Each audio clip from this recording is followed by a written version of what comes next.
Hydrogen बॉम्बची भाषा करणारे सकाळी 10 वाजता लवंगी सुद्धा लावू शकले नाही. लवंगी लावण्याचा प्रयत्न केला तर त्यातही हात पोळले आणि म्हणून त्यांची हतबलता घालमेल माननीय नवाब मलिक साहेबांची हतबलता घालमेल इतकी होती की हायड्रोजन सोडा, त्यांना आता ऑक्सिजनची गरज लागेल की काय अशी परिस्थिती निर्माण झाली. मुन्ना यादव, हाजी हैदर, हाजी अराफतचा भाऊ, रियाज भाटी, समीर वानखेडे, ठाणा कन्सिडरेशन, इंटरनॅशनल कॉल, उगाई अशी नावाने असे शब्द आणून खूप मोठं चित्र उभं करण्याचा प्रयत्न जरूर त्यांनी केला, पण तो विफल ठरला. याचं कारण या सगळ्याचा संबंध माननीय देवेंद्र फडणवीसजींशी जोडणं, याचं वर्णन तसंच आहे जसं अकबर बिरबलाच्या गोष्टीमध्ये बिरबलाने जमिनीवर कोळशा ठेवून उंचीवर ठेवलेल्या हंडीतल्या खिचडीने, बिर्याणी आपण म्हणतो, न पिकलेल्या न शिजलेल्या बिर्याणीशी जसा खालच्या जाळाचा संबंध बिरबलाने लावला, तसाच असंबंध लावण्याचा प्रयत्न हा नवाब मलिक साहेबांनी केला, पण त्यात काहीच तथ्य नाही. पुन्हा एकदा सिद्ध झालं, संपूर्ण राज्य सरकारची यंत्रणा 3 पक्ष एकत्र लावून सुद्धा माननीय देवेंद्र फडणवीसांवर चिकटणारा सोरा लागू शकेल असा आरोपही ते खोदून करू शकले नाही. होय, खरंय, मुन्ना यादव, हाजी अराफत, हाजी हैदर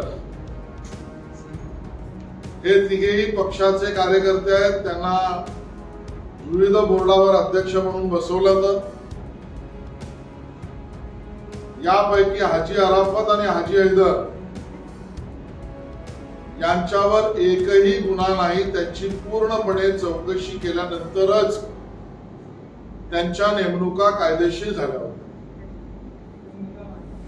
मुन्ना यादव यांच्यावर एक आरोप आहे, त्याचं स्पष्टीकरण स्वतः मुन्ना यादव करतील. मला माहिती असली तरी यामध्ये राष्ट्रवादी काँग्रेसचं जे कनेक्शन आहे ते स्वतः मुन्ना यादव हे स्वतःच सांगतील. काही वेळा तुमच्या समोर ते येईल. हे सगळं सोडू द्या. गेले 2 वर्ष तर नवाब मलिक साहेब तुमचं सरकार आहे, विशेषतः तुमच्या पक्षाच्या नेत्यांकडे गृहमंत्रीपद आहे. आज ज्यांच्यावर तुम्ही गंभीर आरोप करताय त्या हाजी अराफत आणि हाजी हैदर यांच्यावर गेल्या 2 वर्षात एक साधा अदाखलपात्र गुन्हा नोंद म्हणजे नॉन कॉग्नायझेबल एनसी सुद्धा नोंद करू शकला नाही. असतील तर काही आंदोलनाची पेशच असते. आणि म्हणून गुन्हेगारांना राजाश्रय हा धंदा तुमचा. यात कुठलाही गैरकारभार देवेंद्र फडणवीसांच्या काळात झालेला नाही. ज्या पद्धतीने आरोप केला त्यातलं सत्य तर हे आहे, काहीतरी 14 कोटी वगैरे फिगर त्यांनी सांगितली. त्यात पकडला गेलेला त्यांनी सांगितल्याप्रमाणे इम्रान आलम शेख हा जो हाजी अराफतचा भाऊ होता तो तर काँग्रेसचा तत्कालीन सचिव होता. जेव्हा त्याच्यावर आरोप झाला, अटक झाला, तेव्हा तो काँग्रेसचा सचिव आणि आता जेव्हा नवाब मलिक साहेब तुम्ही बोलताय त्यावेळेला तो राष्ट्रवादी काँग्रेसचा कार्यकर्ता आहे आणि त्यामुळे तथ्यहीन बोलणं. हाजी हैदर हे स्वतः सुद्धा प्रेस कॉन्फरन्स घेणार आहेत, पण गेल्या 2 वर्षात बांगलादेश सोडा, मुंबईतल्या कुठल्याही भागामध्ये त्यांनी गुन्हा केल्याची नोंदही नाही. आणि म्हणून सामान्य माणसांना फसवण्याचा, अडकवण्याचा, लटकवण्याचा जो राष्ट्रवादी काँग्रेसचा धंदा आहे, त्या कार्यक्रमाचा एक भाग म्हणून आरोप कर आणि पळून जा, असा विफल प्रयत्न नवाब मलिक साहेबांनी केला. आता रियाज भाटीचा उल्लेख त्यांनी केला. आम्ही हे स्पष्ट करू इच्छितो, पंतप्रधान कार्यालय किंवा पंतप्रधान कार्यक्रम याच्याशी रियाज भाटी यांचा काहीही संबंध, संपर्क नाही. आणि फोटोवरनाच संबंध प्रस्थापित करायचे असतील तर मी दाखवणार नव्हतो, पण मग आता हे फोटो सगळे काय दाखवायचे? हा फोटो कोणाबरोबर आहे?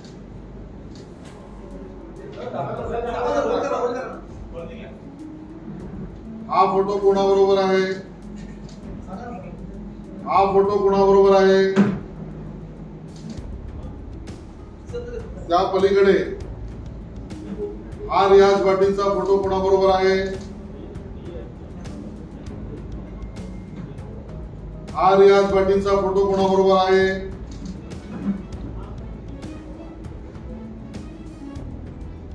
यात सुद्धा रियाज भाटी कोणाबरोबर उभा आहे? आणि बर्थडेचे विशेष रियाज भाटींना कोण करते किंवा रियाज भाटी वाढदिवसाच्या शुभेच्छा कोणाला देत आहे? मला वाटतं कोणाची नावं बदनाम करण्यासाठी फोटोचा धंदा करू नका.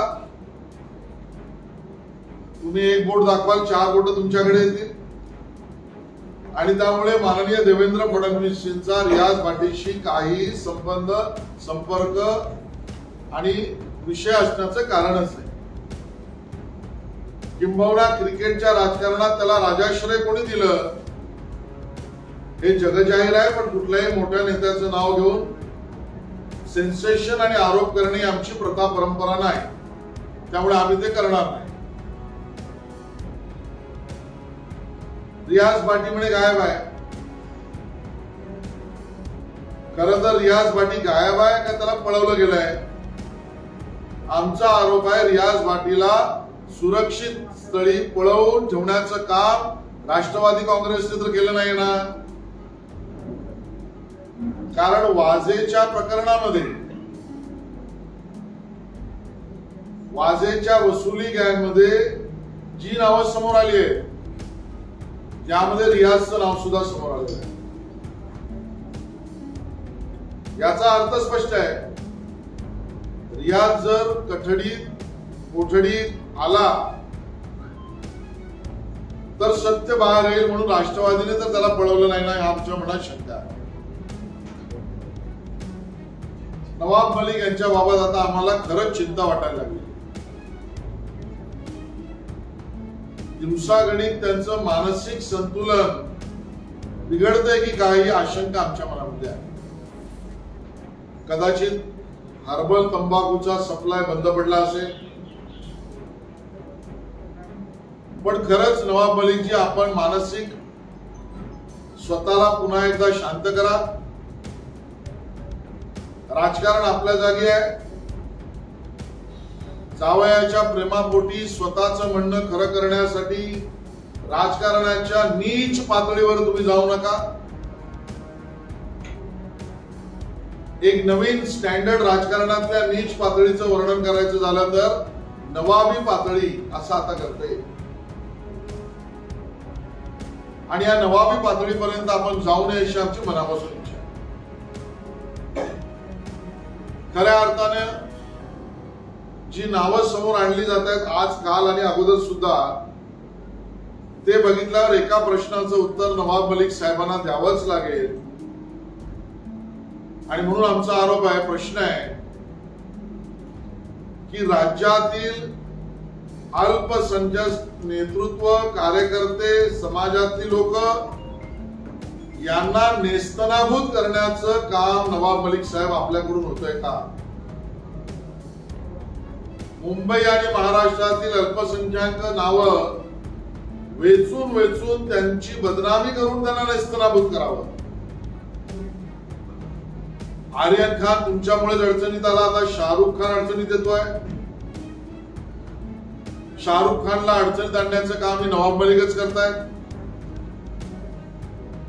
काल परवा त्यांनी प्रेस घेऊन मुंबईचे पालकमंत्री, राज्याचे सन्माननीय मंत्री अस्लम शेख यांचं नाव कॅसेटून आणलंय. आता स्वपक्षातली लोक संपल्यावर विरोधी पक्षातील हाजी अराफत असो, हाजी हैदर असो, या नवीन नेतृत्वाला ते बदनाम करण्याचं काम करतायत.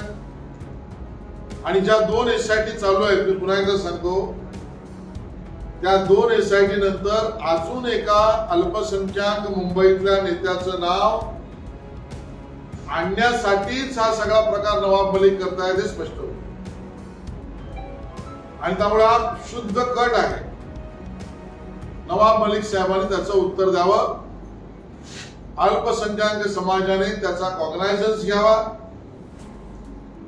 आणि याला राजाश्रय सरकारमधल्या लोकांचा आहे की नाही, या अन्य 2 पक्षांनी स्पष्ट करावं.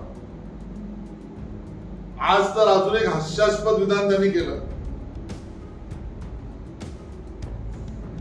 भ्रष्टाचाराची नवीन व्याख्या माननीय नवाब मलिक साहेबांनी घोषित केली. आणि आश्चर्य तर हे आहे, पी.बी. सामंत यांच्या रिपोर्टने, जस्टिस पी.बी. सामंत यांनी जो रिपोर्ट राज्य सरकारला दिला, तो राज्य सरकारने ऍक्सेप्ट केला, मंजूर केला. त्या जस्टिस पी.बी. सामंतच्या रिपोर्टने ज्यांना भ्रष्ट, करप्ट ठरवलं, ते नवाब मलिक भ्रष्टाचाराची नवीन व्याख्या करताय. Act of commission and act of omission both amounts to corruption. देणारा आणि घेणारा दोघांची संगनमताने भ्रष्टाचार होतो, त्यालाच भ्रष्टाचार म्हणतात. कायद्यात सुस्पष्ट आहे. नवाब मलिक साहेबांनी स्वतःच्या वरिष्ठांपासून स्वतःला वाचवण्यासाठी आज एक नवीनच व्याख्या घोषित केली. तुम्ही पीडित आहात, तुम्ही भ्रष्टाचारी नाही. आणि हे सांगणारे स्वतः नवाब मलिक साहेब. तुम्हाला जस्टिस पी.बी. सामंत राज्य सरकारने ज्याला मंजुरी दिली त्या अहवालानुसार तुम्हालाच भ्रष्ट घोषित केलेला आहे. असो, खरंच आम्हाला तुमची चिंता आहे. मानसिक संतुलन नीट ठेवा. पुन्हा येऊन आमचा सवाल तोच आहे, सरदार शाह वली खान 93च्या बॉम्बस्फोटातील प्रमुख आरोपी नाही, शिक्षापात्र गुन्हेगार. त्यावरचे आरोप बॉम्बे स्टॉक एक्सचेंज आणि महानगरपालिकेच्या इमारतीमध्ये रेकी करून बॉम्ब कुठे ठेवायचा त्याची योजना, टायगर मेमन बरोबर ट्रेनिंग, स्वतः RDX गाडीत भरण्याचं पाप, गुन्हा ज्यावर सिद्ध झाला आणि सर्वोच्च न्यायालयाने ज्याची जन्मठेप ही त्या अर्थाने पुन्हा एकदा मान्य आणि सिद्ध केली. तो सरदार शाह वली खान 93 पासून आतापर्यंत जेलमध्ये आहे. आमचा सवाल आहे नवाब मलिक साहेबांना, जो 93 पासून आतापर्यंत जेलमध्ये आहे 2021 पर्यंत, त्याच्याशी 2005 मध्ये तुम्ही व्यवहार कसा केला? तुम्ही जेलमध्ये विशेष परवानगी घेऊन गेलात का? त्याला कुठून तरी जेलमधून विशेष परवानगीतनं तुम्ही बाहेर काढलं? त्याची आणि मिसेस प्लंबर आणि अजून त्या एक महिला आहेत मालकीन, त्यांची भेट जेलमध्ये तुम्ही करून दिलीत का जेलमधनं बाहेर त्यांना काढून त्यांची भेट करून दिलीत? जो आरोपी 93 पासून जेलमध्ये आहे त्याच्याशी 2005 ला हस्ताक्षर घेऊन तुम्ही हा नवीन प्रकारचा व्यवहार कसा केला? गुन्हेगारांशी आर्थिक व्यवहार करून हात मिळवणी करण्यासाठी तुमचं मास्टर माइंड दुसरं कोणी होतं का? या जागेच्या सातबारावर जो 93 पासून जेलमध्ये आहे त्याचं नाव कसं चढलं? ते चढवण्यामध्ये तत्कालीन काँग्रेस आणि राष्ट्रवादी काँग्रेसच्या सरकारमधल्या मंत्र्यांचा हात होता का?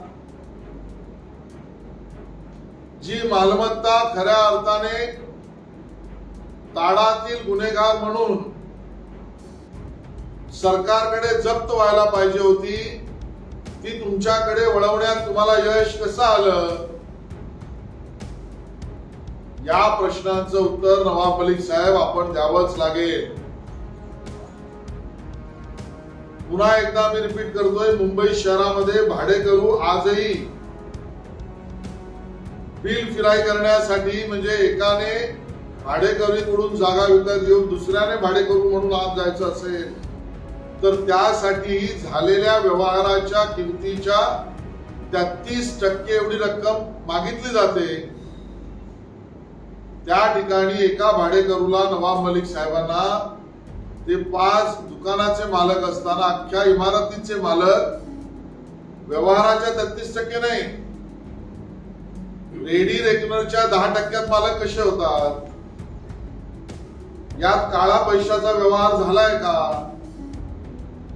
गुमान याची उत्तर द्या. विषयांतर करण्याचा प्रयत्न केला तरी या मूळ विषयापासून जनता भटकणार नाही. मोहम्मद सलीम पटेल, दाऊदची बहीण हसीना पारकरचा हस्तक 2005 ला आणि त्यापूर्वी सुद्धा त्याच्यावर गुन्हे होते अशी माहिती आहे. पण ज्याच्यावर आरोप आणि गुन्हे होते 2007 ला नंतर जो अटक झाला त्याला फायदा मिळेल असा त्याच्याशी व्यवहार करण्याच्या मागे तुमची कल्पना होती का दाऊदची कल्पना होती? याचं उत्तर सुद्धा तुम्ही दिलं पाहिजे. मला असं वाटतं मूळ विषयावर पुन्हा एकदा राजकारणाचं गुन्हेगारीकरण याला संपवण्याचं काम कैलासवासी माननीय गोपीनाथ मुंडेजींनी केलं. त्याला गाडण्याचं काम देवेंद्र फडणवीसांनी केलं. आज पुन्हा एकदा मुंबई आणि महाराष्ट्रात दाऊद आणि दाऊदची कंपनी नावाचं भूत हे पुन्हा डोकं वर करू पाहत आहे. आणि म्हणून पुन्हा एकदा मी शिवसेनेच्या नेतृत्वाला चेतावणी वजा विनंती करतोय, याच्यात राजकीय हेतू बघू नका. तुमचं आमचं जमलं नाही, ठीक, जाऊ द्या. तुम्ही आमच्या पाठीत खंजीर खुपसून दुसऱ्या बरोबर सत्ता स्थापन केली, आम्हाला यावरही काही म्हणायचं नाही. तुम्ही हिंदुत्व सोडून दुसऱ्या रस्त्याला गेलात याच्यावर मी भाष्य करत नाही. पण अजूनही देशहित आणि देशभक्ती याबद्दल तुमच्या भावना योग्य आणि चांगल्याच आहेत हा आमचा विश्वास आहे. म्हणून राजकीय गणित बाजूला सोडू, पण तुमच्या सरकारच्या काळात एक मंत्री 93च्या बॉम्बस्फोटातल्या आरोपीशी आर्थिक व्यवहार करतो आणि त्याचं स्पष्टीकरण तर सोडाच, कबुली जबाब देतोय. त्यानंतर माननीय मुख्यमंत्र्यांनी यावर कारवाई करणं आणि चौकशी करणं अभिप्रेत आहे आणि ती तुम्ही कराल ही आमची अपेक्षा आहे. आज जो हाइड्रोजन बॉम्ब की बात करते थे वो लौंगी फटाका भी नहीं लगा पाए. वो लौंगी फटाका लगाने का भी उन्होंने प्रयास किया तो हाथ उनके जल गए. इस प्रकार का चित्र सुबह की प्रेस कॉन्फ्रेंस में माननीय मंत्री नवाब मलिक जी का था। बात तो आप हाइड्रोजन की कर रहे थे, लेकिन माननीय नवाब जी, आपका चेहरा देखकर शायद अब आपको ऑक्सीजन की ज्यादा जरूरत पड़ेगी, इस प्रकार का आपका चेहरा भी दिखाई दे रहा था। मुन्ना यादव, हाजी हैदर, हाजी अराफत का भाई समीर वानखेड़े, रियाज भाटी, इंटरनेशनल कॉल, उगाई, थाना में सेटलमेंट, ये सभी जो आरोप करके आपने एक वातावरण निर्माण करने का प्रयास जरूर किया, लेकिन वो असफल रहा, क्योंकि इन सभी चीजों का और माननीय देवेंद्र फडणवीस जी का कोई भी संबंध आप ना दिखा पाए, ना उसका पुरावा दे पाए, ना उसका कोई संबंध है। जिस प्रकार के आरोप आपने किए, जिन व्यक्तियों का नाम आपने लिया, जिन घटनाओं के प्रति आपने इंगित किया, उसका और देवेंद्र जी का संबंध लगाने का प्रयास, यानी अकबर बिरबल के कहानी में बिरबल नीचे अग्नि और ऊपर हांडी में बिरयानी, वैसे तो खिचड़ी होती है लेकिन नवाब साहब के लिए बिरयानी पकाने का जो असफल प्रयास था, उस प्रकार का ही वर्णन बिरबल के बिरयानी का किया जा सकता है, उस प्रकार का है। हाजी हैदर, हाजी अराफत और मुन्ना यादव, हाँ, ये हमारे कार्यकर्ता है। इनको अलग अलग बोर्ड का चेयरमैनशिप मिला, उसके पहले की सभी कानूनन प्रक्रिया पूरा करके मिला। हाजी हैदर और हाजी अराफत पर कोई गंभीर गुनाह भी नहीं है, और मुन्ना यादव पर जो आरोप है उसकी स्पष्टता स्वयं मुन्ना यादव करेंगे, क्योंकि उसमें भी एनसीपी का कनेक्शन है, और इसके कारण आंदोलन छोड़कर कभी भी कोई गुनाह न करने वाले कार्यकर्ताओं को पार्टी ने पद दिया। जहां तक बात हाजी अराफत के भाई का नाम उन्होंने लिया, इमरान आलम शेख,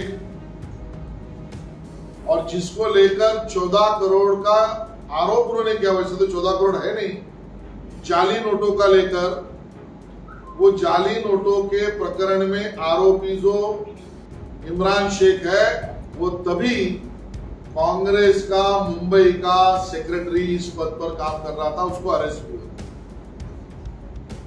और आज जब नवाब मलिक साहब आरोप कर रहे हैं, तब इमरान आलम शेख के राष्ट्रवादी कांग्रेस का कार्यकर्ता इस नाते से घूम रहा है।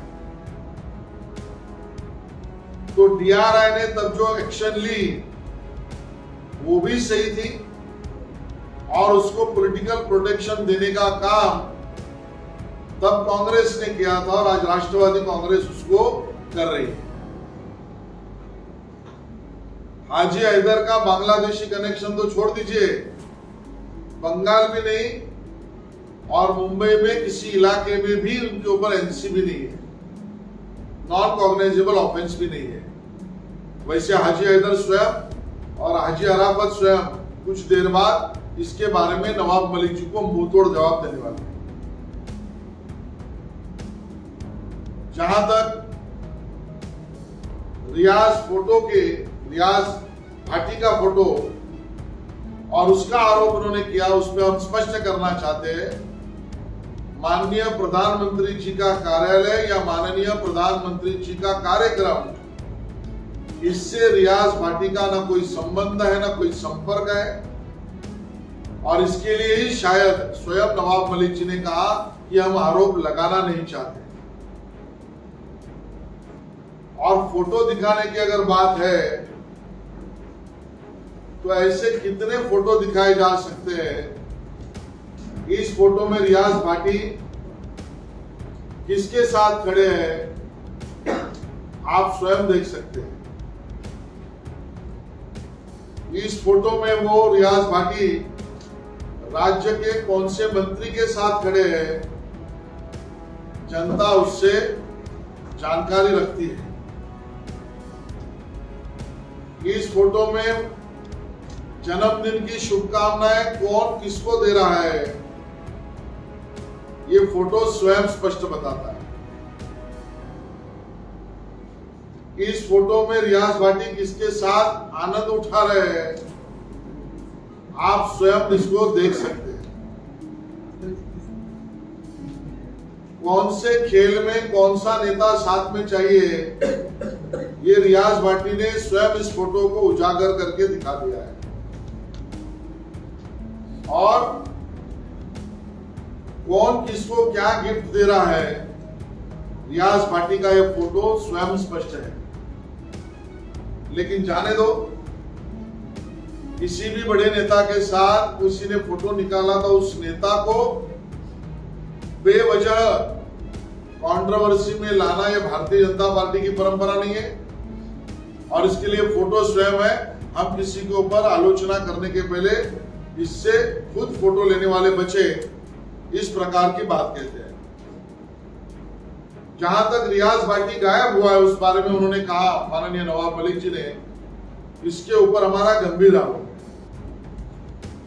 रियाज भाटी गायब हुआ है या रियाज भाटी को बचाया जा रहा है, गायब किया जा रहा है। राष्ट्रवादी कांग्रेस रियाज भाटी को कस्टडी में लाने से बचा रही है और गायब कर रही है, हमारा आरोप है। क्योंकि जो बातें सामने आई है इसमें रियाज भाटी का नाम, जो पुलिस अधिकारी वाजे वसूली करता था उसके एजेंटों के नाम आए, उसमें आया है। और इसके लिए रियाज भाटी अगर मुंबई पुलिस या केंद्रीय यंत्रणाओं के सामने आएगा तो वसूली के और प्रकरण खुल जाएंगे। और इसके लिए रियाज भाटी को गायब करने का काम तो राष्ट्रवादी कांग्रेस ने नहीं किया है ना, ये हमारा आरोप उनके ऊपर है। एक बड़ी संगीन साजिश नवाब मलिक जी अल्पसंख्यक समुदाय के नेता, कार्यकर्ता या समाज के सम्मानीय लोगों पर कर रहे हैं। अल्पसंख्यक समाज के लोगों को बदनाम करो, निस्तनाबूद करो, उनको रफा दफा करो, इसकी रोज कड़ी नवाब मलिक जी कर रहे हैं। आर्यन खान तकलीफ में आया नवाब मलिक जी के कारण। अभी शाहरुख खान को तकलीफ में लाने का काम रोज उठकर नवाब मलिक जी कर रहे हैं, सच सामने आएगा। कल परसों महाराष्ट्र के एक सम्मानीय मंत्री असलम शेख का नाम भी घिसट कर लाने का काम नवाब मलिक जी ने किया। स्वपक्ष के लोग कम पड़े, इसके लिए अभी भारतीय जनता पार्टी के विरोधी पक्ष के हाजी अराफत और हाजी हैदर को बदनाम करने का काम नवाब मलिक जी कर रहे हैं। अल्पसंख्यक समाज इसकी जानकारी ले और अल्पसंख्यक समाज को बदनाम करने का काम राष्ट्रवादी कांग्रेस और नवाब मलिक कर रहे हैं। आज तो और एक बचकानी बात माननीय नवाब मलिक जी ने की और करप्शन की नई डेफिनेशन और व्याख्या उन्होंने बताई। अच्छा, ये व्याख्या कौन बता रहे, डेफिनेशन कौन बता रहे? जस्टिस पीबी सामंत के कमीशन के रिपोर्ट ने, जो रिपोर्ट तत्कालीन सरकार ने मान्य कर लिया, उसमें माननीय नवाब मलिक जी को स्वयं भ्रष्ट और करप्ट घोषित किया गया। वो नवाब मलिक जी नई व्याख्या बनाते। एक्ट ऑफ कमीशन और act of omission both is a corruption, justice P B Samant का रिपोर्ट कहता है। देने वाला और लेने वाला दोनों ही करप्शन को बढ़ाने वाले हैं, ये खुलेआम सुस्पष्ट डेफिनेशन में है। बावजूद उसके गोसावी के प्रकरण में वो नई डेफिनेशन पैदा करके शाहरुख खान को तकलीफ में लाने का काम कर रहे हैं। इस नए डेफिनेशन के साथ आगे बढ़कर कोई और नया कानून का पुस्तक नवाब मलिक जी ने लिखे, ये हमारी चिंता है।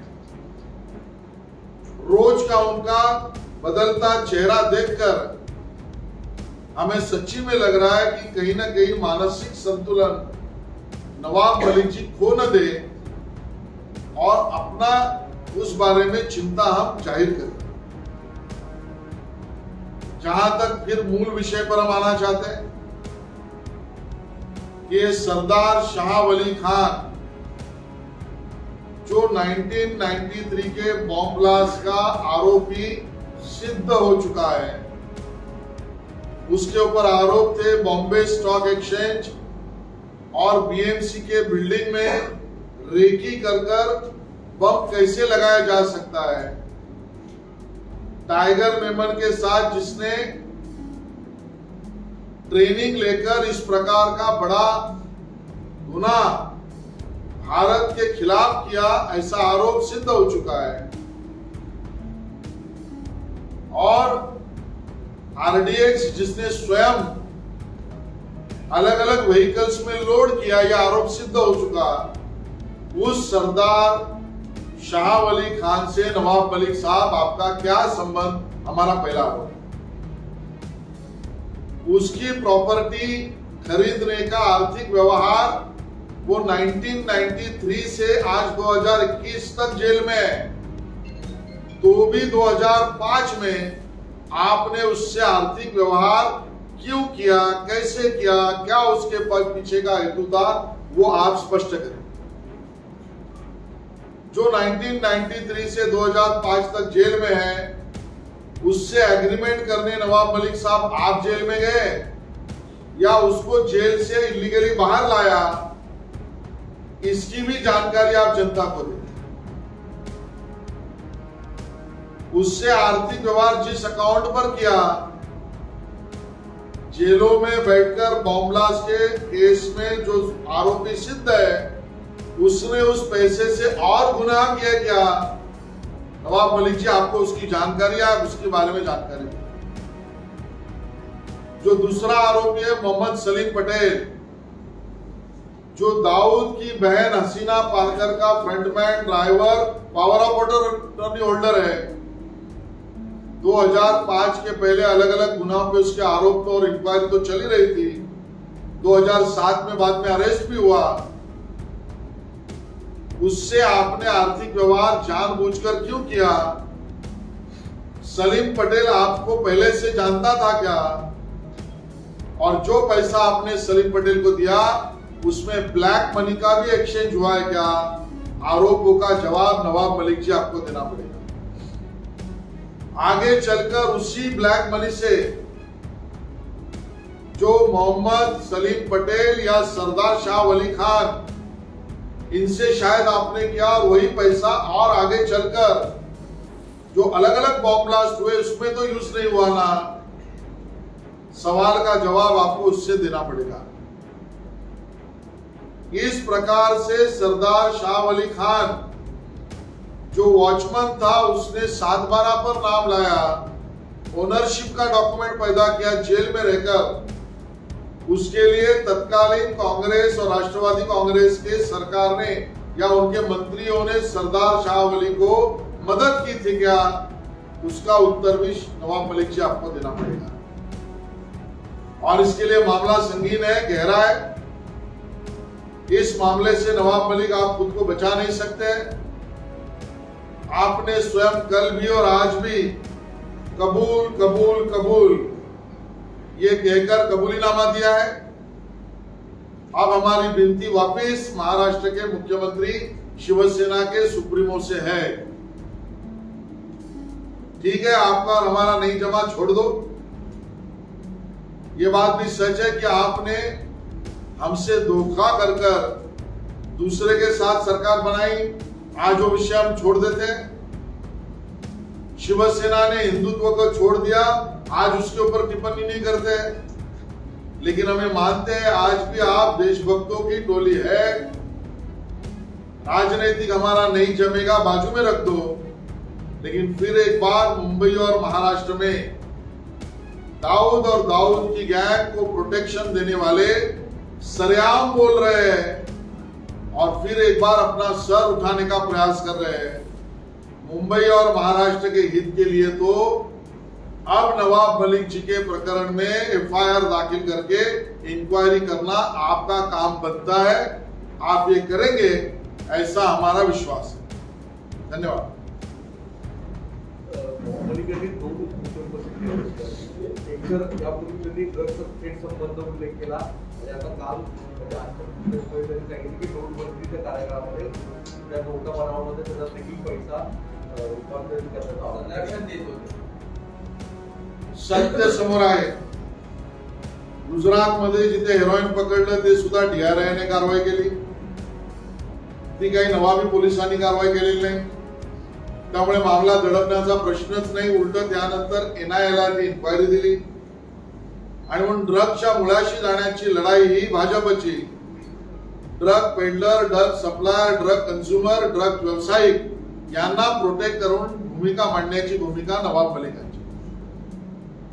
आता राहिला नोटबंदीच्या काळात चुकीच्या जाली नोटांच्या प्रकरण. ऑक्टोबर 2017 मध्ये सुद्धा मुंबईत कारवाई केली DRI ने. ज्याने कारवाई केली त्याच्यावर प्रश्न उपस्थित करून ती केस वीक करण्याचा प्रयत्न करण्याचं काम नवाब मलिकांचं. आणि म्हणून जाली बोगस नोटा ते ड्रग्स यांचे आका म्हणजे नवाब मलिक यांचा पक्ष आणि या सगळ्यावर कारवाई म्हणजे भारतीय जनता पक्ष. हे स्पष्ट आणि समोर आहे. काल जेटमलांनी आणि अनेक लोकांनी नवाब मलिकांचे संबंध उपस्थित केले त्याच्यावर NIA ची चौकशीची मागणी केलेली आहे. तुमचा पक्ष म्हणून ही भूमिका काय आहे? कारण की जर त्यांचा अंडरवर्ल्ड संपर्क येतोय ते कागदपत्र सिद्ध होत आहे तुम्ही देखील ते सांगताय. आम्ही टप्प्याटप्प्याने पुढे जाऊ. हे प्रकरण आमच्यासाठी केवळ राजकीय स्वार्थ किंवा हेतू सिद्ध करणारं नाही. ही प्रकरणं देशाला, मुंबईला, महाराष्ट्राला गंभीर गुन्हा आणि गुन्ह्याचं वळण यापासून वाचवण्यासाठी आहे. आणि म्हणून आज तर आम्ही विनंती महाराष्ट्राच्या मुख्यमंत्र्यांकडेच केली आहे. बॉम्ब ब्लास्ट मधल्या आरोपींशी आर्थिक व्यवहार करणारे स्वतः कबुली देऊन तुमच्या मंत्रिमंडळात आहेत. तुम्ही आमचा भरोसा आहे. या प्रकरणाची चौकशी कराल. विविध एजन्सी ज्याचा उल्लेख तुम्ही करताय ते आपलं काम कायदेशीररित्या योग्य टप्प्यात करतील. आमची मागणी मुख्यमंत्र्यांकडे आहे. धन्यवाद. उनका ये कहना है कि ये लोग अंडरवर्ल्ड से जुड़े हैं या इनके ताल्लुकात हैं जिनको आपने पता किसी भी तरह से उनका संबंध है. इस वक्त हाजी अराफात के भाई हाजी अराफात की भाई का लेके आया था इस मामले में. उनको बाद में पार्टी में लेकर इस पूरे मामले को एक तरह से दीवारपूर्ति करने का प्रयास किया. उसका जवाब मैंने दिया, वापस देता हूं. हाजी हैदर, मुन्ना यादव, हाजी अराफत, इनका कोई भी उनके ऊपर केस नहीं है तो अंडरवर्ल्ड के संबंध का विषय नहीं बनता. जहां तक हाजी अराफत के भाई का सवाल है तो वो तभी भी कांग्रेस का सचिव था, आज राष्ट्रवादी कांग्रेस का कार्यकर्ता है. 2 साल हुए आपकी सरकार आकर, उसके भाई पर आपने केस नहीं रजिस्टर किया. तो इस गंभीर मामले को बचाने का काम कांग्रेस और राष्ट्रवादी कर रही है. और जहां तक इंक्वायरी की बात है, 2 साल में एक NCB आपने उसके ऊपर नहीं की. आज खुद को बचाने के लिए एक प्रकार से कल्पोकल्पित आर्टिफिशियल इंटेलिजेंस एक तरफ बढ़ रहा है तो दूसरी तरफ राष्ट्रवादी के नेता हेलुसिनेशन में जा रहे हैं. और उस हेलुसिनेशन की बीमारी के कारण कोई भी लिंक मिटाने का विफल प्रयास उन्होंने किया है. इसमें 1% भी सच नहीं है. उन्होंने इस केस के बारे में एक लिंक चुना है, कहा ये एज ए कोइंसिडेंस है या कैसे है, इस पर सवाल उठाया कि उस केस के भी उस वक्त इंचार्ज समीर वानखेड़े थे. आपने सही कहा. समीर वानखेड़े अगर एयरपोर्ट पे कस्टम ड्यूटी बचाकर कोई जाता है, उसको अरेस्ट करते हैं, आपको तकलीफ है. समीर वानखेड़े ड्रग्स के मामले की केसेस दाखिल करते हैं, नवाब मलिक जी को तकलीफ है. समीर वानखेड़े अगर बोगस नोट्स वाले किसी को पकड़ते हैं, नवाब मलिक जी सवाल उठाते हैं. खैर, समीर वानखेड़े के कैरेक्टर को सर्टिफिकेट देना ये भारतीय जनता पार्टी का काम नहीं. अगर समीर वानखेड़े के ऊपर सच्ची में गंभीर आरोप और उसकी जानकारी नवाब मलिक जी है और उनके पास है तो उसकी कानूनी प्रक्रिया नवाब मलिक जी करें.